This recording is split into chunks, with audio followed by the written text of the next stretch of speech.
자, 우리 좌우로 앞뒤로 인사하겠습니다. 예수님의 이름으로 사랑하고 환영하고 축복합니다. 잘 오셨습니다. 예, 한 주간 건강하셨죠? 예, 한 주간 잘 지내셨죠? 우리 승아 아빠도 잘 지내셨죠? 네, 다 잘 지내셨죠? 네, 할렐루야. 주님을 찬양합니다. 오늘 이제 또 우리 하나님 말씀 나누면서 또 기도하고 이렇게 은혜 받도록 하겠습니다. 우선 본문 말씀 먼저 읽을게요. 에베소서 3장 14절부터 21절까지 말씀이에요. 에베소서 3장 14절부터 21절까지. 그 마이크를 꺼야 될 것 같은데요. 스위치를 내려주세요. 자, 에베소서 3장 14절부터 21절. 자, 같이 읽습니다. 같이.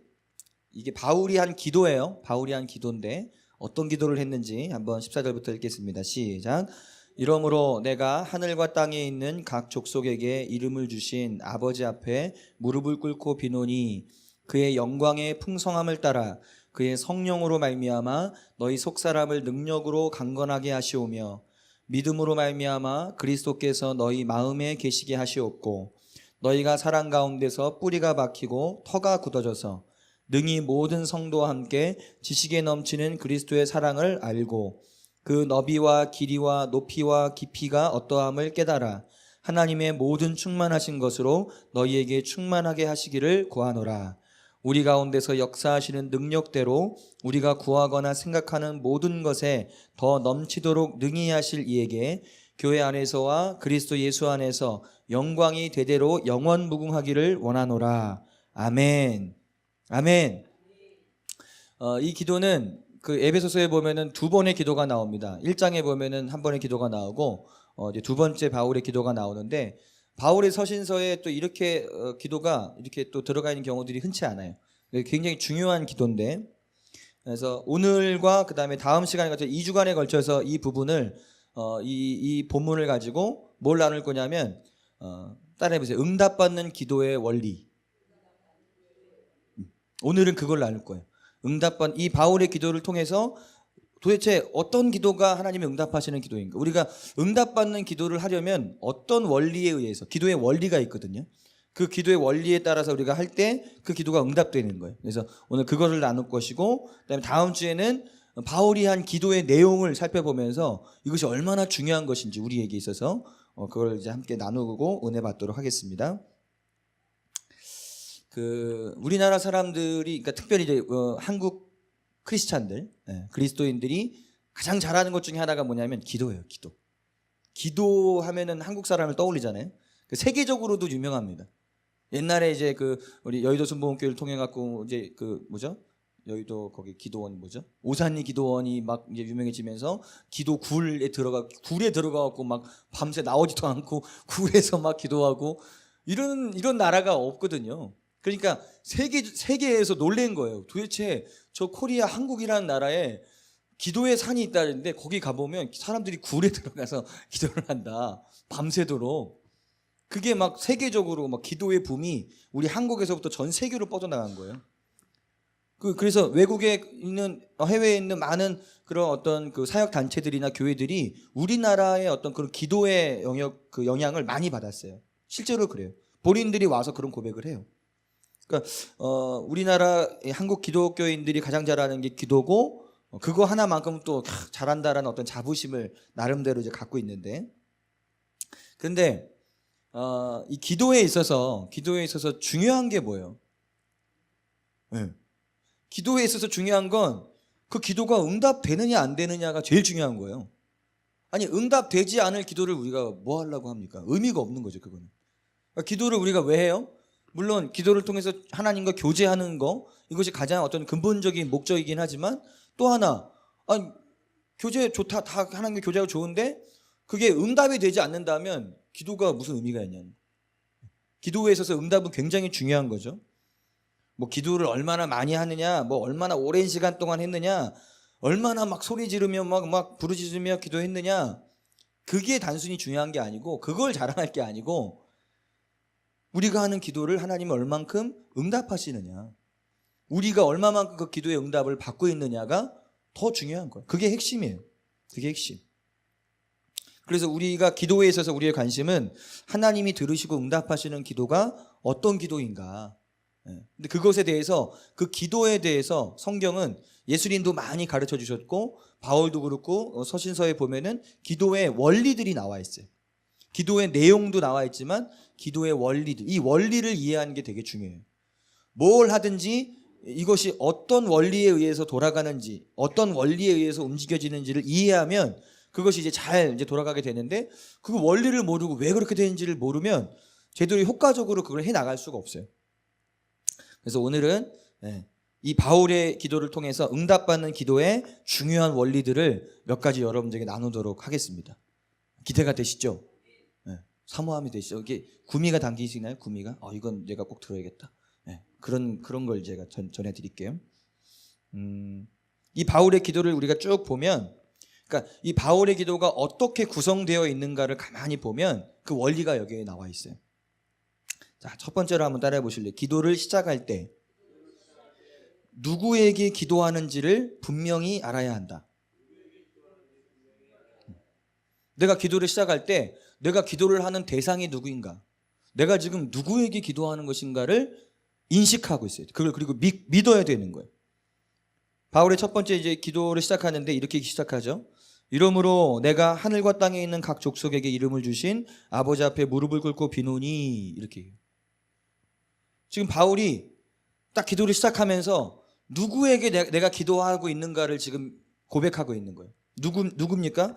하나님인데 그 하나님을 무엇이라고 소개하고 있는가를 보세요. 바울이 하나님을 어떻게 이해하고 있고 어떻게 인식하고 있고 그리고 어떻게 믿고 있는가가 중요한 거예요. 그 믿음으로 기도를 시작하고 있기 때문에. 그러니까 우리들도 기도를 할 때 그 믿음을 아무 기대감도 없고 어떤 믿음도 없이 그냥 하는 기도, 그거는 어떤 의미에서는 기도가 아니에요. 기도는 내가 누구에게 기도를 하는 것인가를 분명히 알고 그것을 믿음으로 시작하는 것이어야 돼요. 그럼 바울이 여기서 두 가지로 하나님에 대해서 표현하는데, 첫 번째가 뭐냐면 하늘과 땅에 있는 모든 족속에게 이름을 주신 분이다, 이렇게 표현해요. 하늘과 땅에 있는, 그러니까 만물을 의미하는 거죠. 상징적으로 하늘에 있는 모든 것들, 땅에 있는 모든 것들에 이름을 주신 분. 이 말은, 이 의미는 뭐냐면 하나님의 하나님의 위대하심을 지금 고백하고 있는 거예요. 하나님의 영광스러움을 표현하고 있는 거예요. 하나님이 얼마나 영광스러운 분이신가, 하나님이 만물의 주관자가 되신다는 것을 고백하고 있는 거예요. 그러니까 하나님을 우리가 기도할 때 하나님에게 기도하는 것인데, 그 하나님에 대한 우리의 인식이, 여러분들의 인식이 어떠냐가 되게 중요해요. 하나님을 그냥 옆집 아저씨처럼 인식하고 있는가, 아니면 하나님을 그냥 저 다른 이방 사람들이 우상을 섬기는 것처럼 그 신들에게 기도하는 것처럼 그렇게 내가 인식하고 있는가, 아니면 사도 바울처럼 지금 하늘과 땅에 이름을 주신 분, 모든 만물을 주관하고 계시고 다스리고 계시고 만물을 창조하시고 위대하신 전능하신 그 하나님으로 내가 인식하고 있는가, 그 하나님으로 내가 믿고 있는가가 중요해요. 이 인식이 되게 중요해요. 이 인식이. 예수님도 우리에게 기도를 가르쳐 주실 때, 주기도문이죠. 기도를 가르쳐 주실 때 예수님도 똑같은 원리에 의해서 말씀하세요. 제일 처음에 하는 말씀이 뭐예요? 하늘에 계시다라는 표현이 뭐예요? 하늘에 계시다. 단순히 이렇게 멀리 계시다 그런 표현이 아니라 하나님의 위대하심, 하나님은 초월자시다, 하나님은 전능자시다, 하나님은 하늘에 계신 분이다, 땅에 있는 사람들의 차원에서 이해할 수 있는 분이 아니다, 하늘에 계신, 이렇게 표현하고 있어요. 그러니까 저와 여러분들이 기도할 때요, 이 인식을 분명히 가지고 있어야 돼요. 저 이방인들이 섬기는 그 신들처럼 무능력하고 무지한 신에게 기도하는 것이 아닙니다. 우리는 그런 그 잡신이죠, 잡신. 본인들은 기분이 나쁘겠지만, 내가 잡신이라고 말하면 기분이 나쁘겠지만, 그러면 그 신들을 섬기고 있는 분들, 무당이나 점쟁이들은요, 교회 와서 한번 예배 드려보세요. 그 신이 역사를 하나 안 하나. 그럼 바로 확인이 돼요. 그 신이 우리 교회, 아니면 진짜 교회 가서 진짜 교회를 말하는 겁니다. 이게 종교적이고 뭐 그런 교회 아니라 진정한 교회, 하나님을 정말 예배하는 그런 교회, 우리 영광스러운 교회 같은 지금 유튜브를 보시는 분에게 제가 말씀을 드리고 있는 건데요. 이렇게 오셔서 그 신을 모시고 있는 분들 오셔서 한번 예배를 들어보세요. 그 신이 여기서 역사하면 그 신이 더 위대한 신이에요. 그러나 그 신이 여기서 역사하지 않으면 그건 잡신이에요. 잡신입니다. 하나님은 위대하신 분이에요. 우리가 기도할 때 기도하는 대상인 하나님이 그 놀라우신 분이라는 거예요. 창조주, 전능하신 분, 전지하신 분, 초월자, 모든 신 위의 신. 우리는 그 하나님에게 기도하는 거예요. 그 하나님에게. 그 영광이 풍성하다 사도 바울이 고백하고 있는데, 영광이, 그러니까 하나님을 표현하는 단어가 너무 제한되어 있으니까 그걸 영광이라고 표현해요. 영광. 모든 것을 아울러서 표현하는 거예요. 하나님은 영광스러운 분이시다. 우리는 그 하나님에게 기도하는 것입니다. 이것이 첫 번째 바울이 지금 인식하고 있는 거예요. 우리 이걸 믿어야 돼요. 아멘? 이걸 믿음으로 기도하는 거예요. 그 다음에 뭐라고 말해요? 하늘과 땅에 있는 모든 족속에게 이름을 주신 아버지. 이게 또 중요한 단어예요. 아버지라는 단어. 아버지. 바울은 하나님에 대해서 영광으로 충만하시고 초월자이시고 위대하고 전능하신 그 하나님을 소개하면서 동시에 그 하나님이 나의 아버지시다. 나의 아버지요. 예수님도 동일해요. 하늘에 계신 우리 아버지요. 이렇게 놀라우시고 광대하신 그 창조주, 와 위대하시다. 그냥 어떻게 보면 좀 멀리 있는 것처럼 느껴질 수 있지만 그 하나님을 나의 아버지. 굉장히 친근한 단어죠. 굉장히 친밀한 단어죠. 우리가 믿고 우리가 기도하는 그 하나님은 저 멀리 계신 분이 아니라 아버지라는 단어 이름에 담겨 있는 것처럼 사랑하는 자녀들이 부르면 어떻게 해요? 응답하는 거예요. 여기 자녀들 다 있잖아요. 이게 우리 어린 자녀들 생각해 보면은 그죠? 우리 집사님, 아론 집사님도 승아가 엄마 하면 이렇게 반응하게 되잖아요. 승아 아빠도 아빠 부르면 승아가 아빠 부르면 이렇게 응답하게 되고, 우리도 우리 자녀가 이제 앞으로 태어날 이제 영광이, 이제 아들인지 딸인지는 아직 모르지만 영광이가 엄마 이렇게 부르면 이렇게 반응하게 되죠. 응답하게 되죠. 그게 아버지, 부모라는 거예요. 부모, 아버지. 그러니까 아버지는 어떤 분이냐? 자녀들이 부르면 응답해 주시는 분이라는 그 이름의 의미 안에 이게 담겨 있는 거죠. 또 아버지는 어떤 분이에요? 자녀들에게 자상하고 친절하고 신실하게 공급하시는 분이라는 그 의미가 이 아버지여라는 단어 안에 들어있는 거죠. 그러니까 모든 것을 창조하시고 다스리시고 전능하시고 전지하신 위대하신 초월자이신 그 영광의 하나님이 나의 아버지이시기 때문에 내가 부를 때 그분이 응답하시고 나를 가까이 하시고 나에게 공급하시고 나를 인도하시는 분이라는 걸 사도 바울이 인식하고 믿고 있다고요. 그리고 그 믿음으로 지금 기도를 하고 있는 거예요. 그 믿음으로. 이것이 우리 안에 믿어질 때 우리의 기도가 확신이 있는 거예요. 우리가 여러분 그런 말 많이 들었잖아요. 믿음으로 기도해야 된다고. 믿음으로 기도해야 된다. 그러니까 말만 내가 믿음으로 기도합니다 한다고 해서 믿음으로 기도하는 게 아니고 내 안에 진짜 믿는 확신이 있는 상태에서 기도해야 그게 믿음으로 기도하는 거예요. 근데 우리는 입으로는 믿음으로 기도합니다 한다고 하면서 내 마음에는 확신이 없어. 내가 드리는 이 기도에 대한 확신이 없어. 그런 상태에서 기도를 드려요. 많은 기도를 해요. 그러니까 응답되는 게 별로 없는 거예요. 왜요? 기도는 믿음으로 해야 돼요. 믿고 해야 돼. 그게 기도의 원리 중에 가장 근본적이고 중요한 원리예요. 이 원수 마귀가 사람들의 인생을 망치고 공격하는 통로 중에 하나가 뭐냐면요, 바로 이 아버지의 이미지를 왜곡시키고 망가뜨리는 거예요. 사람들에게 있어서. 이 사람들에게 있는 그 육신의 아버지 다 있잖아요. 육신의 아버지의 이미지가 하나님 아버지의 이미지를 그리고 또 그것을 믿게 하는데 큰 영향을 줘요. 큰 영향을 줘요. 그러니까 원수마귀가 그걸 알기 때문에 사람들에게서 그거를 왜곡시키고 그거를 깨트리려고 하는 거예요. 그거를. 어떤 연구 결과에 따르면요, 그 세상에 그 악한 영향력을 끼쳤던 사람들 있잖아요. 독재자라든지 뭐 폭군들 이런 사람들 있잖아요. 그들이 그렇게 될 수밖에 없었던 어떤 이유들이 여러 가지가 있을 텐데 그중에 공통적인 게 하나가 뭐냐면 그게 아버지에 관한 거예요.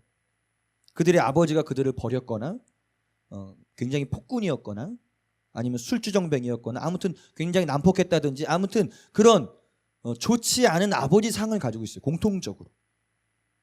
이게 이유의 전부는 아닐지 모르지만 중요한 그들의 인생에 굉장히 큰 영향을 끼친 것만은 사실이에요. 그걸 부인할 수는 없어요. 그럼 이제 이렇게 생각할 수 있어요. 그러면 나는 그런 부모님 밑에서 태어났는데 내가 원해서 태어났나? 그럴 수 있잖아요. 그럼 나는 뭐 이렇게 된 거 그럼 어쩔 수 없는 거네? 생각하면 절망하고 포기하려고 할 수 있지만 그렇게 할 필요가 없어요. 왜? 우리는 그리스도인이 되었기 때문에. 그리스도 밖에 있을 때에는 어떤 의미에서는 이것을 내가 어떻게 바꿀 수 있나, 어떻게 달라질 수 있나 그럴 수 있지만 우리가 그리스도 안으로 들어오게 되어서 하나님의 자녀가 되었을 땐 얘기가 달라지는 거예요. 하나님의 자녀가 된 우리에게는 우리의 육신의 아버지가 우리들에게 그동안 어떤 아버지였는지에 대해서 이제는 더 이상 그렇게 중요하지 않아요. 우리의 육신의 아버지부터 우리가 어떤 대우를 받으며 살아왔는지에 대한 것이 별로 그렇게 중요하지 않아요. 왜요? 우리에게 진짜 아버지가 생긴 거잖아요. 진짜 아버지. 이 땅에 있는 육신의 아버지들은 그림자이고 그것의 한 부분일 뿐입니다. 그 부분이에요. 또 하나 우리가 이해해야 될 건 뭐냐면 우리의 육신의 아버지들도 우리와 같이 사람이고 죄인이라는 거죠. 그래서 어쩔 수 없는 한계를 가지고 있을 수밖에 없다는 거예요. 우리가 그걸 어렸을 때는 또 예수님을 모를 때는 그걸 이해할 수 없었지만 예수님을 믿고 하나님을 알게 되면 그걸 이해할 수 있게 된 거예요. 어쩔 수 없었겠구나. 우리의 육신의 아버지도 사람이고 사람이니까 한계가 있고 또 더구나 예수님을 믿지 않았다면 예수님을 몰랐다면 죄인이기 때문에 죄 가운데 살아갈 수밖에 없겠구나. 거기에서 파생되는 여러 가지 문제들이 가정 안에서 또 우리들에게 영향을 이렇게 저렇게 끼쳤던 것이구나. 그렇게 그냥 이해를 해버리면 돼요. 이해를 하고 그 다음에 어떻게 해요? 도움을 드릴 수 있는 건 뭐냐면 여러분들의 삶에 그 육신의 아버지로부터 받았던 좋지 않았던 것은요 그냥 잊어버리세요.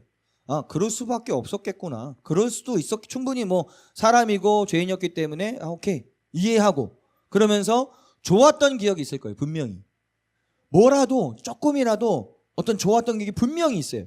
그걸 계속 기억하세요. 그 좋았던 기억을 계속 기억하세요. 그것이 여러분에게 도움이 돼요. 그리고 나서 이제 어떻게 해요? 이제는 우리의 아버지, 우리의 진짜 아버지, 하늘 아버지, 그 하나님 아버지를 알아가면 되는 거예요. 그 하나님이 어떤 분이신가, 그 아버지가 얼마나 놀라운 분이신가, 그 아버지를 계속 우리가 알아가고 그분을 경험해가고 그러면 되는 거예요. 뭐 더 이상 거기에 우리가 매여 있을 필요가 없어요. 과거에 내가 경험했던 그 주님의 아버지에 대한 여러 가지 이미지들 좋지 않았던 그런 부분 다 그냥 잊어버리면 돼요. 지워버리면 돼요. 굳이 그걸 기억할 필요가 없어요. 우리에게 남아있는 건 아버지를 아는 건데 어떻게 우리가 아버지를 알 수 있어요? 어떻게 아버지를 알 수 있을까요? 이게 저희 교회 성도님들 중에 공통적인 게 가만히 보면 육신의 아버지가 지금 보면 다들 안 계시죠. 일찍 돌아가셨거나 이렇게. 그렇죠? 유일하게 지금 한 분 딱 계셔요. 한 분 딱 계신데 중요한 분이에요. 그래서 이번에 예언에도 중요한 분이라고 타워라고 이렇게 말씀하셨는데 그래서 이 메시지가 우리에게 되게 필요한 메시지예요. 여러분들에게 되게 필요하고 여러분들에게 위로가 되고 여러분을 세울 수 있는 그런 메시지인데 어떻게 아버지를 알 수 있습니까? 요한복음 14장 7절로 9절에 예수님이 이렇게 말씀하세요. 빌립이 예수님의 제자였거든요. 예수님을 항상 3년 6개월 정도 이렇게 계속 따라다니는 이제 제자였는데 빌립이 예수님에게 그러는 거예요. 예수님, 우리에게 하나님 아버지를 보여주십시오. 이렇게 질문을 해요. 그때 예수님이 가만히 보시면서 뭐 어떻게 하셨는지는 모르지만 조금 어이없다는 식으로 바라보셨을 수도 있어요. 그러면서 하시는 말씀이에요. 요한복음 14장 7절로 9절에 너희가 나를 알았더라면 내 아버지도 알았으리로다. 이제부터는 너희가 그를 알았고 또 보았느니라. 그랬더니 빌립이 주여 아버지를 우리에게 보여주십시오. 이렇게 생뚱맞게 질문을 한 거예요. 그러니까 예수께서 이르실 때 빌립아 내가 이렇게 오래 너희와 함께 있으되 네가 나를 알지 못하느냐? 나를 본 자는 아버지를 보았거늘 어찌하여 아버지를 보이라 하느냐 이놈아 이거예요. 이 빌립 이놈아, 내가 너희와 그렇게 오래 있었고 나를 본 자는 아버지를 본 자인데 왜 나에게 아버지를 보이라고 하느냐? 넌 아직도 그걸 이해하지 못하고 있느냐? 이렇게. 이 질문을 여러분 각자에게 질문 던져보세요. 여러분 예수님을 믿었어요. 여러분 안에 예수님이 계시죠? 성령으로 와 계시죠? 그 똑같은 거예요. 빌립아, 누구누구야, 내가 이렇게 오래 너희와 함께 있는데, 너희 안에 있는데 왜 아직도 아버지에 대해서 모른다고 말하느냐? 왜 내게는 아버지가 없다고 말하느냐? 그렇게 적용해 볼 수 있는 거예요. 여러분에게 아버지가 계시죠? 육신의 아버지 말고요. 진짜 하늘 아버지.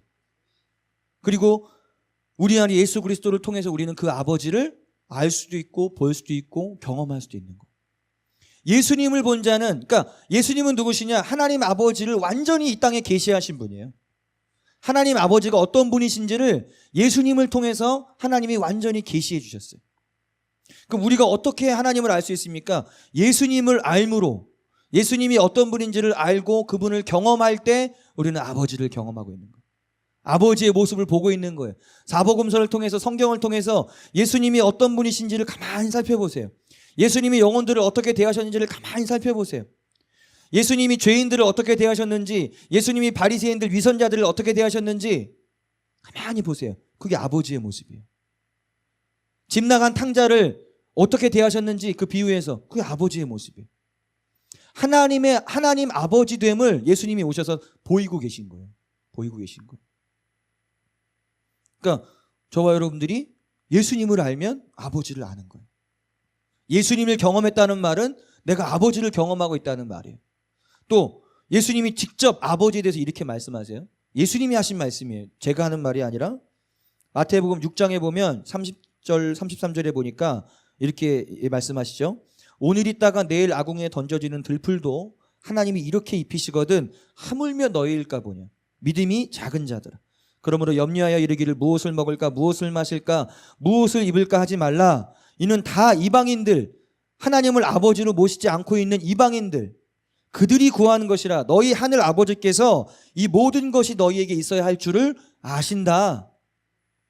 그런즉 너희는 먼저 그의 나라와 그의 의를 구하라. 그리하면 이 모든 것을 너희에게 더하시리라. 지금 하나님 아버지에 대해서 지금 소개하고 계신 거예요. 왜 너희는 아버지가 없는 자처럼, 이방인들처럼 그렇게 염려하며 불안해하며 그렇게 초조하며 살아가고 있느냐? 신앙생활을 하면서, 나를 믿는다고 하면서. 저 들에 있는 풀을 봐라. 저 들풀도 하나님이 입히시고, 저 하늘에 나는 새를 봐라. 하나님은 다 입히시고 먹이시는데 하물며 너희일까 보냐. 하물며. 그죠? 또 예수님이 이렇게 말씀하세요. 마태복음 7장 9절로 11절에 너희 중에 누가 아들이 떡을 달라 하는데 돌을 주며 생선을 달라 하는데 뱀을 줄 사람이 있겠느냐? 여러분 중에 계십니까? 여러분의 자녀가 떡을 달라고 하는데, 빵을 달라고 하는데 그래 얘 딱 빵 먹어라 돌을 딱 줘요? 그 정신 나간 부모죠. 아니 생선이 먹고 싶다고 생선을 달라고 하는데 뱀을 집어다 줘요? 그러면서 너희가 악한 자라도, 그러니까 이 땅에 있는 믿지 않는 사람들, 그 아버지 부모들도 자식에게 좋은 것을 줄 줄 아는데 하물며 하늘에 계신 너희 아버지께서 너 구하는 자에게 좋은 것을 주시지 않겠느냐. 누가복음에 보면 이건 성령님을 말씀하고 있죠. 또 좋은 것, 성령을 포함해서 모든 좋은 것을 너희가 구하는데 왜 하늘 아버지인 내가 왜 안 준다고 생각하느냐라고 하는 거예요. 왜 그렇게 의심하고 있느냐. 로마서 8장 32절에 자기 아들을 아끼지 아니하시고 우리 모든 사람을 위하여 내주시니가 그 하늘 아버지가 어찌 그 아들과 함께 모든 것을 우리에게 주시지 아니하겠느냐. 여러분 이런 말씀들을 보세요. 성경에 나와 있는 이런 말씀들. 우리가 그만큼 하나님을 못 믿고 있다는 얘기예요. 하나님의 아버지 되심을 못 믿고 있다는 거예요. 그러나 우리가 기도할 때 너무 중요한 거예요. 이것을 이해하는 게. 내가 누구에게 기도하는가? 나의 기도를 들으시는 분은 누구신가? 그분은 전능자이실 뿐만 아니라, 창조주이실 뿐만 아니라 그분이 나의 아버지이시다. 아버지. 아멘. 따라해보세요. 하나님은 나의 아버지이십니다. 다시, 하나님은 나의 아빠입니다. 아멘. 아바 아버지라 부르게 되느니라. 자녀이기 때문에 그 특권이 우리에게 다 주어진 거예요. 여러분은 절대 아버지 없다는 생각도 하지 마시고 그런 말도 하지 마세요. 왜 아버지가 없어요? 가장 좋으신 최고의 그 아버지가, 전능하신 완전하신 아버지가 내 안에 계신데. 아멘. 네, 여러분 그 믿음으로 기도를 시작하는 겁니다. 네, 기도할 때 그렇게 기도하는 거예요. 두 번째 따라해보세요. 겸손하고 진지하고 간절하게 기도하라. 따라해보세요. 겸손하고 진지하고 간절하게 기도하라.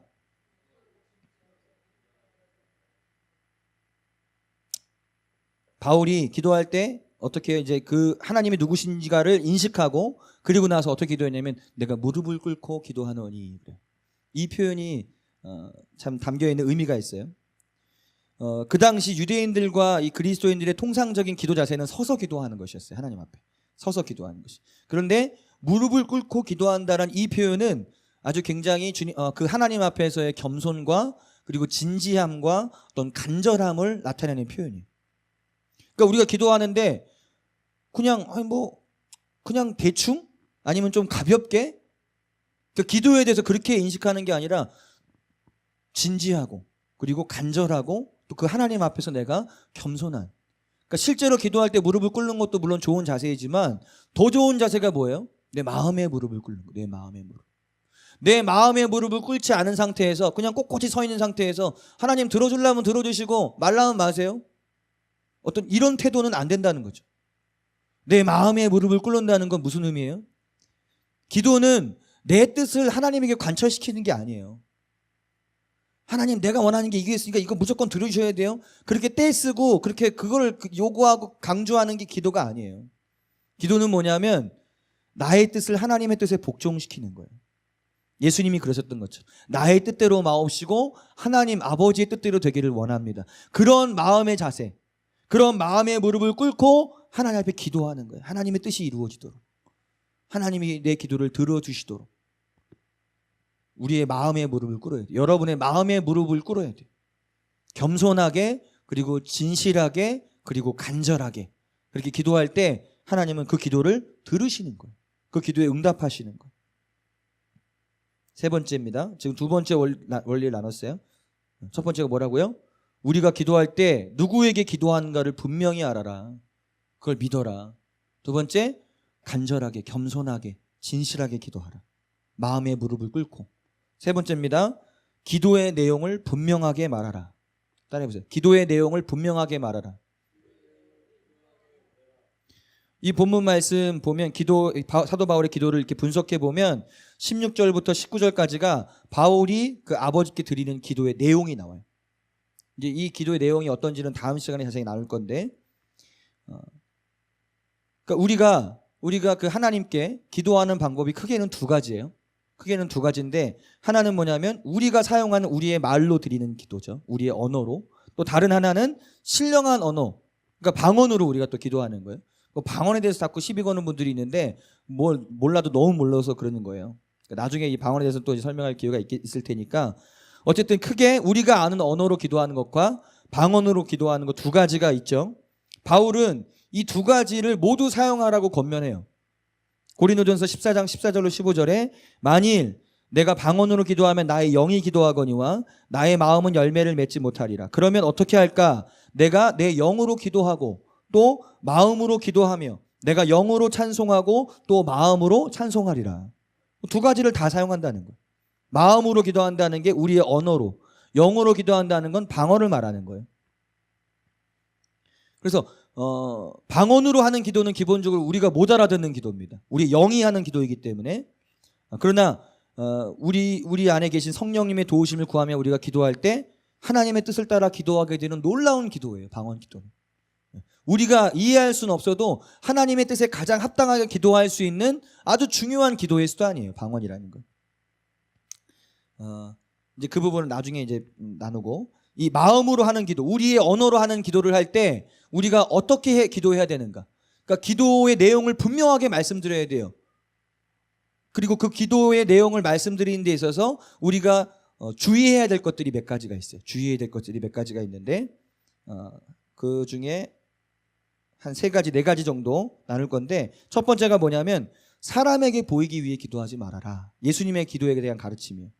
너희가 기도의 내용을 하나님께 고백할 때 사람에게 보이기 위해서 하지 마라.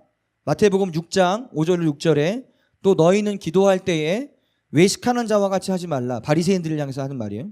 그들은 사람에게 보이려고 회당과 큰 거리 어귀에 서서 기도하기를 좋아하느니라. 내가 진실로 너희에게 이르노니 그들은 자기 상을 이미 받았느니라. 너는 기도할 때 내 골방에 들어가 문을 닫고 은밀한 중에 계신 내 아버지께 기도하라. 은밀한 중에 보시는 내 아버지께서 갚으시리라. 이렇게 말씀하셨어요. 바리새인들은 기도할 때요, 이렇게 사람들에게 보이기 위해서 기도했어요. 그게 그들의 외식이었고 그들의 위선이었죠. 하나님이 들으시도록 기도하는 것이 아니라 사람들이 듣고 사람들이 보도록 하기 위해서 기도를 한 거예요. 이 기도는 하나님께 응답되지 않습니다. 뭐 겉으로 보면은 하나님께 드리는 것처럼, 하나님께 드리는 기도처럼 보일 수 있지만 실제로는 하나님이 아니라 자기를 드러내고 자기를 돋보이기 위해서 기도하는 거예요. 오늘날도 교회들 안에 보면요, 그렇게 기도하는 분들이 있어요. 뭐 이렇게 어떻게 꼬집을 수는 없지만 그 정말 뭐랄까, 그 기도가 정말 그냥 하나님 앞에서 하나님께 자신의 마음을 드리고 쏟는 그런 기도가 아니라 마치 그냥 내 옆 사람이 이렇게 좀 들으면 내가 조금 신령해 보이지 않을까? 내가 좀 이렇게 목소리를 좀 더 높여야 사람들이 내가 좀 더 거룩한 것처럼, 내 기도가 뭔가 좀 능력 있는 것처럼 그렇게 보이지 않을까? 그런 의식을 하면서 기도하는 거예요. 이거 자체가 지금 사람들에게 보이려고 사실은 기도하는 거예요. 그러니까 그런 의식, 사람들을 의식하지 말고 하나님만을 의식하며 기도해라 라는 거죠. 기도의 내용을 말씀드릴 때, 하나님 기도할 때, 그것은 실제로 여러분이 골방 조용하게 혼자 있는 그 방에서 기도할 수 있지만, 이 골방이라는 의미는 뭐예요? 다른 것들을 의식하지 말고 오직 하나님만을 의식하고 나의 기도를 들으시는 그 하나님을 의식하고 그분께 아뢰라. 그분께 아뢰라. 그럼 그분이 들으신다. 여러분, 하나님은 들으세요. 안 들으시는 것 같은데 들으세요. 우리의 찬송가 가사에도 작은 신음에도 응답하신다는 말씀 있잖아요. 그거 실제예요. 작은 신음에도, 우리의 어떤 작은 그런 고백도 하나님은 들으세요. 여러분들이 일을 하는 중에도 그냥 하나님을 찾으면서 하나님 감사합니다, 하나님 사랑합니다, 아버지 감사, 이런 고백들이 하나님은 그걸 놓치지 않으신단 말이에요.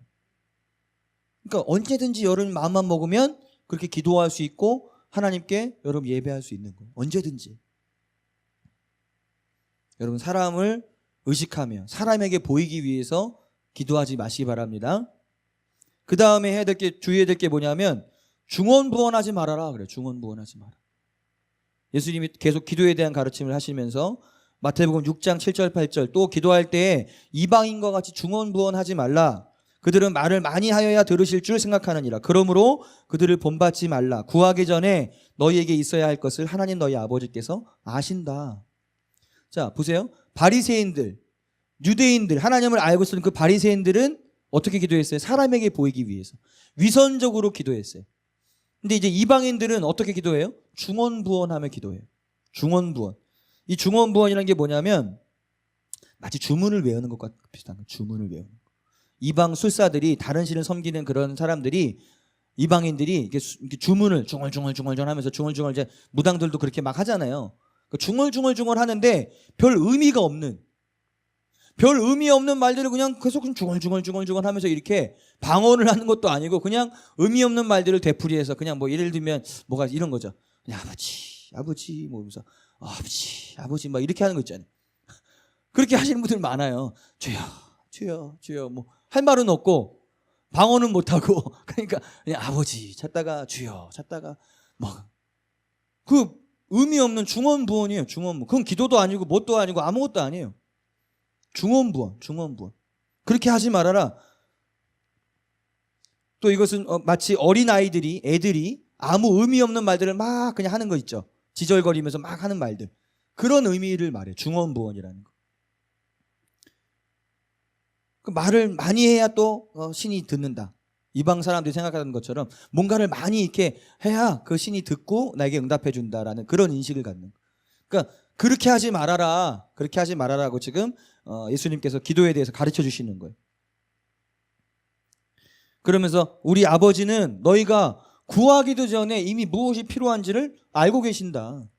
말을 많이 하여야 하나님이 들으시는 것이 아니고 의미 없는 그런 말들을 계속 반복한다고 하나님이 계속 들으시는 그런 하나님이 아니고, 하나님은 어떤 분이냐면 너희가 말을 많이 하지 않아도, 심지어는 구하지 않고 있어도 하나님은 알고 계신다. 너희가 무엇이 필요한지. 이 말은 그럼 구하지 않아도 아시니까 알아서 주시겠네? 그런 말이 아니라, 그런 말이 아니라는 거 아시죠? 이것은 이방인들처럼 중언부언하지 않아도 되고, 의미 없는 말을 그렇게 많이 하지 않아도 된다. 그냥 심플하고 단순하지만 정말 분명한 의미를 가지고, 주님 내가 이것을 원합니다. 하나님 이것을 들어주십시오. 그 의미를 내가 분명히 알고 하나님께 고백하면 하나님 들으신다는 거예요. 뭘 어떻게 많이 해야, 금식을 많이 해야 하나님 들으실까? 뭘 내가 어떻게 많이 이런 식으로 해야 저런 식으로 해야 들으실까? 그런 게 아니라는 거예요. 그런 게 아니라는 거예요. 하나님은 그냥 우리 아버지시기 때문에 우리가 하는 말을 들으세요.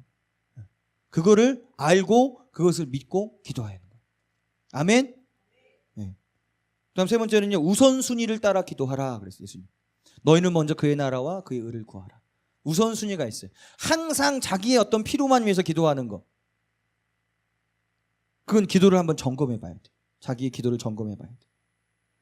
우리가 먼저 구해야 될 기도가 있고요, 또 나중에 기도해야 할 기도가 있어요. 구해야 할 기도가 있어요. 그게 주기도문에도 자세히 나와 있어요. 나중에 이제 주기도문을 살필 때가 있겠지만 주기도문에도 그 원리가 그대로 나와 있죠.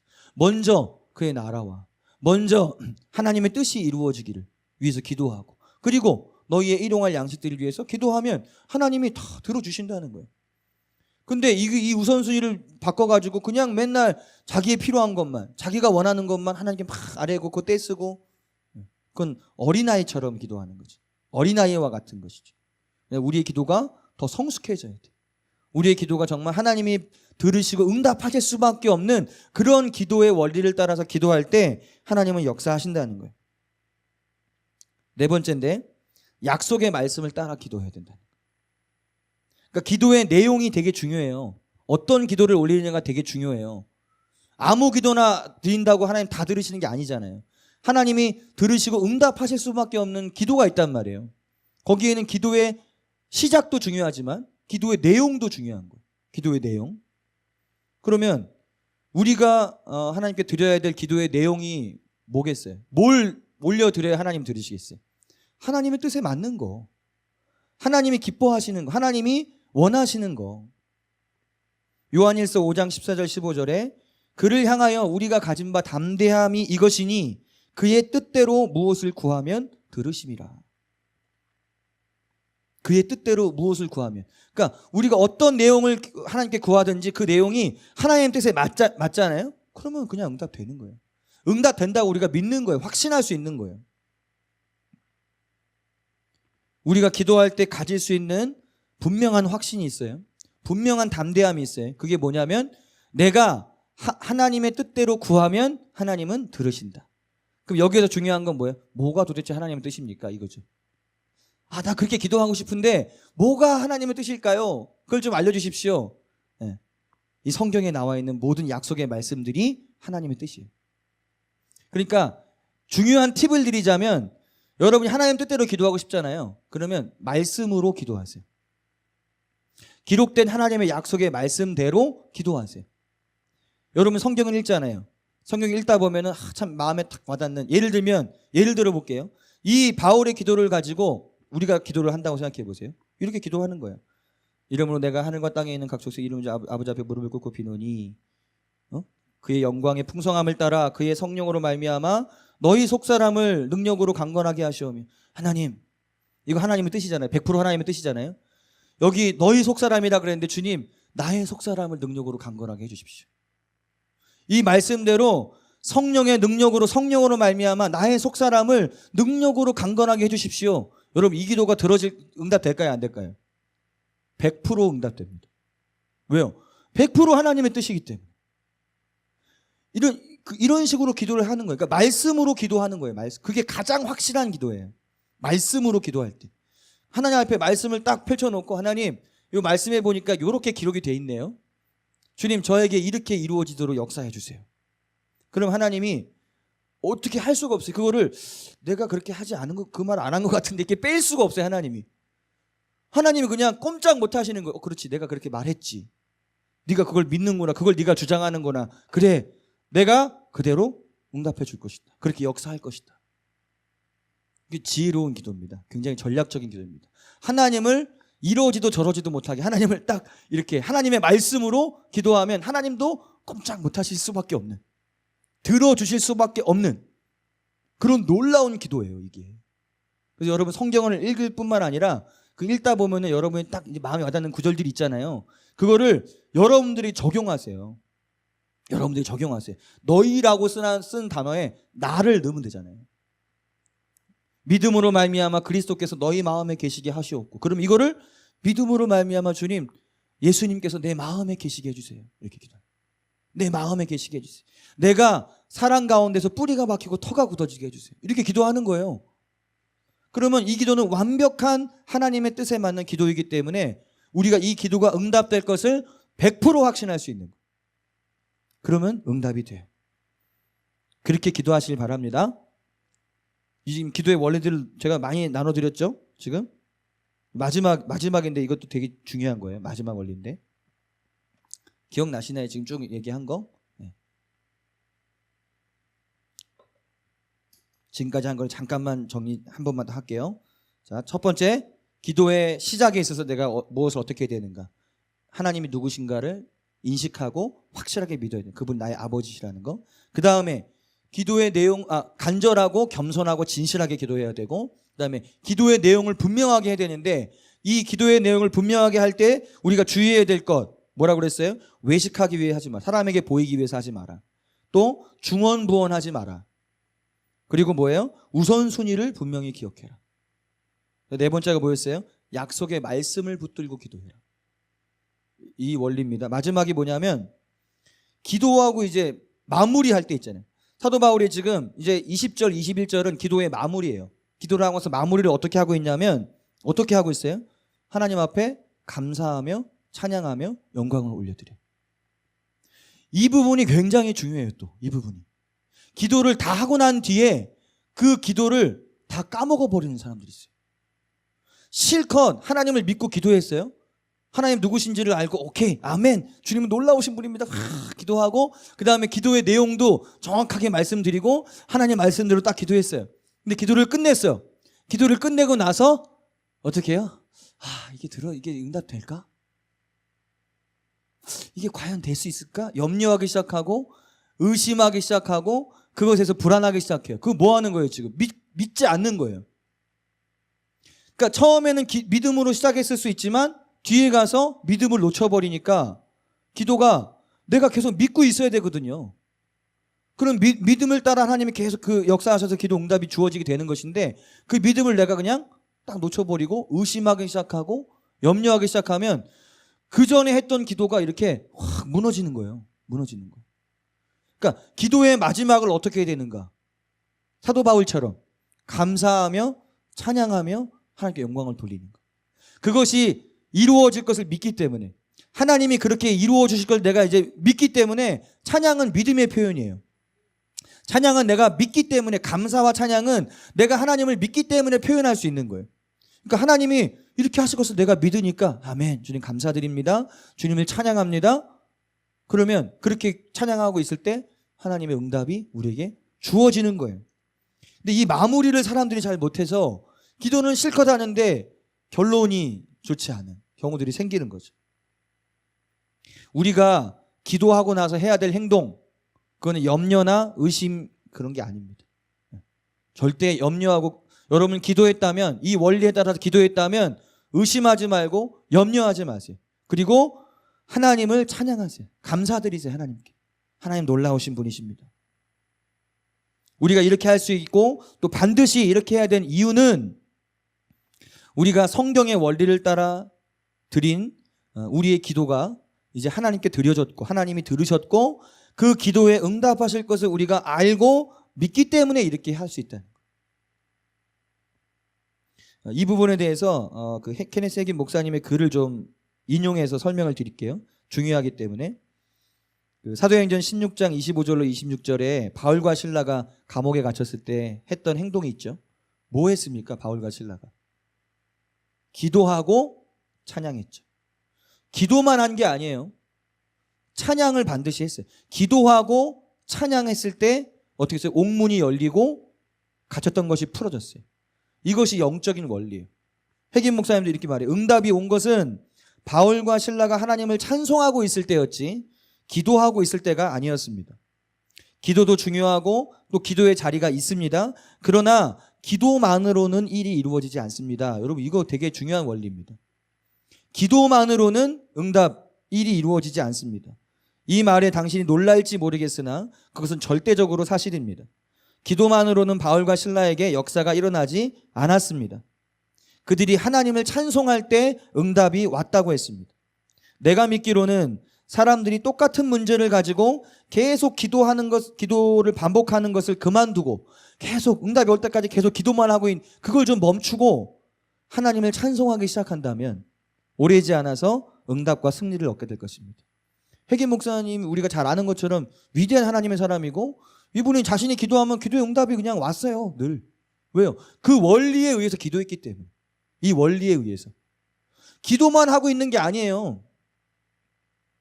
기도가 중요하고 기도가 반드시 필요한 것이지만 기도가 전부가 아닙니다. 기도는 중요한 거죠. 기도해야죠. 기도만 가지고는 안 되는 거예요. 기도하고 뭐예요? 찬양. 같이 함께 가는 거예요. 기도와 찬양이 함께 가도록 해야 돼요. 이거를 따로 국밥으로 생각하지 말고 섞어 국밥으로 생각하시면 돼요. 기도하고 찬양, 말씀과 기도와 찬양을 따로 국밥이 아니라 이것이 다 이렇게 섞어가지고 다 넣어가지고 거기서 국밥처럼 이렇게 먹는 거죠. 그렇게 돼야 되는데 오늘날은 이렇게 따로 국밥이 많아요. 말씀이 중요하니까 난 말씀이 최고야. 말씀만 중요하게 여기는 사람이 있고 또 어떤 분은 기도가 최고야. 기도가 중요해. 나는 기도의 사람이니까 기도만 해야 돼. 이런 사람이 있어요. 또 어떤 사람은 아니야. 찬양이 중요해. 찬양이 최고야. 찬양만 해야 돼. 아니요. 그런 따로 국밥 말고 말씀과 기도와 찬양이 싹 어우러진 복합적인 퓨전 이게 융합되는 거예요. 거기다가 이제 더 이것이 더 이제 맛있게 더 맛깔스럽게 되려면 여기에 아주 기름 부음이 있는 음악을 탁 넣는 거예요. 그래서 말씀과 기도와 찬양과 기름 부음이 있는 음악이 싹 어우러져서 하나님께 드려지면 놀라운 예배가 되는 거예요. 그것이 또 우리에게 놀라운 은혜가 되는 것이고 그런 예배가 다윗의 장막의 예배예요. 다윗의 장막의 예배의 비밀이 바로 그거예요. 여기까지만. 또 하나 글을 읽어드릴게요. 대부분의 사람들은 기도를 많이 합니다. 그러면 찬양은 얼마나 할까요? 여러분 얼마나 하십니까? 우리는 비교적으로 찬양을 많이 해요. 저희 교회는. 왜? 그 중요성을 알기 때문에. 그들은 언제나 하나님께 뭔가를 달라고 요청하는데 그것은 물론 성경적이죠. 그러나 우리가 동등한 시간을 써서 기도로 주님과 교제하고 찬양을 드릴 때에라만 우리의 삶에서 주님의 능력이 강력하게 나타납니다. 여러분 기도하세요. 말씀도 읽으시고 기도하세요. 기도의 사람이 되세요. 또 하나 기도의 사람만 되지 마세요. 찬양하는 사람이 돼야 돼요. 하나님을 예배하고 찬양하는 다윗처럼 그렇게 하나님을 경배하는 사람이 돼야 돼요. 그럴 때 하나님의 능력이 있는 사람이 될 수 있는 거예요. 마지막 한 부분, 찬양은 당신의 믿음의 표현이다라는 부분인데 나는 확실히 그것을 알지 못했지만 성령님은 기도와 찬양이 함께 간다는 것을 아십니다. 그분은 기도가 찬양이 없으면 효과가 없다는 것을 아십니다. 그러니까 기도만 가지고는 한계가 있어요. 그래서 하나님은 기도와 함께 찬양을 같이 하도록 성경에 적어 놓으신 거예요. 그러니까 우리가 이 원리를 따라서 이제 마무리를 합니다. 마무리해요. 기도의 원리, 응답받을 수 있는 기도의 원리. 이 여러분 얼마나 중요해요. 여러분의 굉장한 지금 팁을 사실은 드리는 거예요. 여러분이 이런 방식으로 기도해 보세요. 응답됩니다. 여러분이 무엇을 구하든지 하나님 내가 기도하는 그 하나님이 얼마나 놀라운 분이고 그분이 나의 아버지라는 사실. 사랑하는 자녀가 부르며 응답하시는 분. 친절하고 자상하시고 가까이에서 내게 뭔가를 공급하시는 놀라우신 그 아버지. 그 아버지께 내가 기도한다는 거. 그리고 그 아버지께 내가 분명하게 내가 구할 것을 말씀을 드리고 그리고 나서 의심하고 염려하고 그래버리면 그게 무산돼요. 효과가 사라져요. 그러지 말고 오히려 감사하고 오히려 찬양하고 주님 감사드리고 주님 찬양드립니다. 주님 놀라우신 분, 주님이 이 일을 이루십니다. 이루시는 하나님이십니다. 나는 그것을 믿습니다. 아멘, 할렐루야, 찬양합니다.